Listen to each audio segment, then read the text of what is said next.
Bem, o Brasil ultrapassou a marca de 100 mil pessoas mortas pelo coronavírus e mais de 3 milhões de contaminados.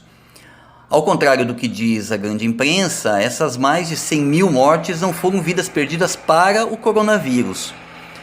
A luta que o nosso povo está travando para sobreviver nessa pandemia não é contra um vírus. Nossa luta pela sobrevivência está sendo travada contra a política genocida do Estado brasileiro.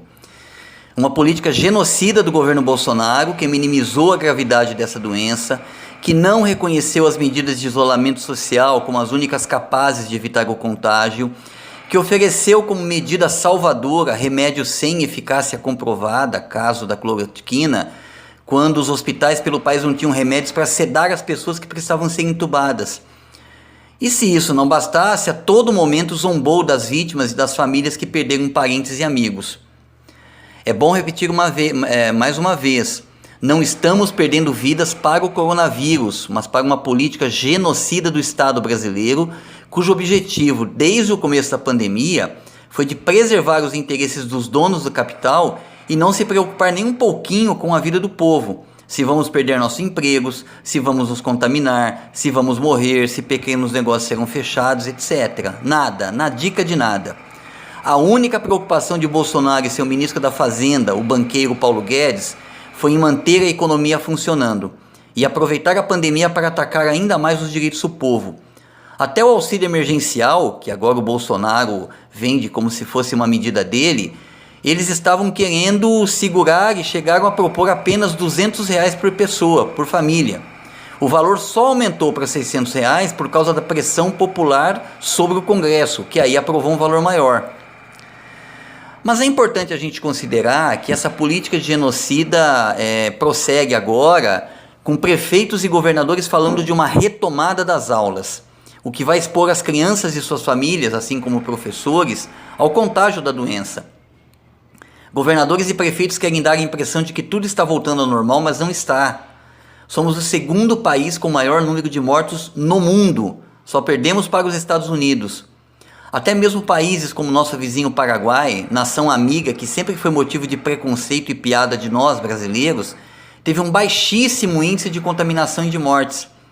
O Paraguai tem pouco mais de 7 milhões de habitantes e registrou oficialmente 6.375 casos até agora. Isso representa cerca de 0,09% da população, com 66 mortes, o que significa que morreram 1,04% do total de contaminados. Se o Estado brasileiro tivesse seguido uma política séria de isolamento social, garantindo ao povo condições financeiras básicas para ficar em casa, poderíamos até ter alcançado os números relativos do Paraguai. E sabe como seria se nós tivéssemos alcançado esses números? Teríamos hoje registrado oficialmente 188.550 casos, e não mais de 3 milhões, e 1.961 mortos, e não mais de 100 mil. Poderíamos aqui repetir o exemplo de muitos outros países até do continente africano, continente apresentado pela grande imprensa brasileira como uma região miserável e atrasada. Porém, esses países miseráveis e atrasados obtiveram níveis baixíssimos de contaminação e de mortos, diferente do que está acontecendo no Brasil. Mas por que aqui no nosso país, onde em tese teríamos mais recursos, a situação chegou a esse nível? A resposta não é muito simples, mas vamos tentar aqui explicar dentro dos limites de tempo que nós temos. Eu tenho sempre insistido aqui na coluna que em um país capitalista, toda a sociedade funciona para atender um único objetivo: garantir que um punhado bem pequeno da população continue acumulando capital. E para isso, eles utilizam o Estado e as políticas de Estado, através dos seus aparelhos burocráticos, como a justiça, a administração, a polícia, as forças armadas e o sistema político, para garantir que essa acumulação sempre continue. É assim que eles conseguem fazer com que apenas 6 brasileiros consigam ter uma fortuna equivalente a de 100 milhões de brasileiros como eu e você. É desse jeito também que, mesmo em meio à pandemia, os 42 bilionários brasileiros viram sua fortuna crescer em 34 bilhões de dólares, enquanto metade da população em condição de trabalhar está fora do mercado de trabalho e quase 1 milhão de pequenos negócios fecharam as portas. Portanto, não tem mistério. Só existe superacumulação de capital numa ponta porque tem superexploração e desacumulação de capital na outra ponta. Esse é o segredo de uma sociedade capitalista tão desigual como a brasileira. É o que temos visto nos últimos anos, essa política, e o que temos visto nos últimos anos é essa política ser aprofundada. É uma política que suprime direitos do povo, que faz a reforma trabalhista em nome de gerar empregos, mas que gerou, na verdade, foi uma legião de trabalhadores precarizados e informais. É uma política que faz a reforma da Previdência em nome de aumentar os investimentos, mas que não trouxe investimento nenhum e vai fazer nosso povo trabalhar até morrer. É uma política que agora fala em fazer a reforma administrativa para aumentar o investimento público, mas que vai servir para demitir servidores e privatizar hospitais e escolas, para com isso empresários privados ganharem muito dinheiro oferecendo serviços de péssima qualidade. É assim, é dessa maneira.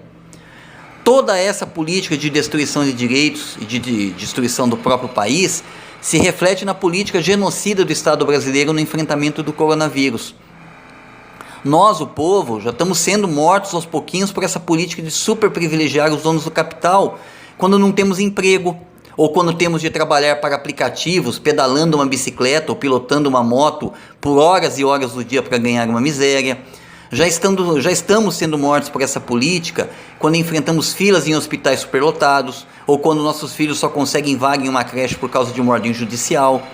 Já estamos sendo mortos todos os dias quando ostentamos o título de país campeão mundial em acidentes de trabalho. O coronavírus é só a face cruel de toda uma política marcada pela superexploração do nosso povo e do país. As nossas vidas, portanto, estão sendo perdidas não para um vírus, mas para uma política genocida da oligarquia capitalista que manda no Brasil. O coronavírus só veio escancarar toda essa mazela social. Agora tem uma pergunta: existe saída para isso? Sim, existe saída.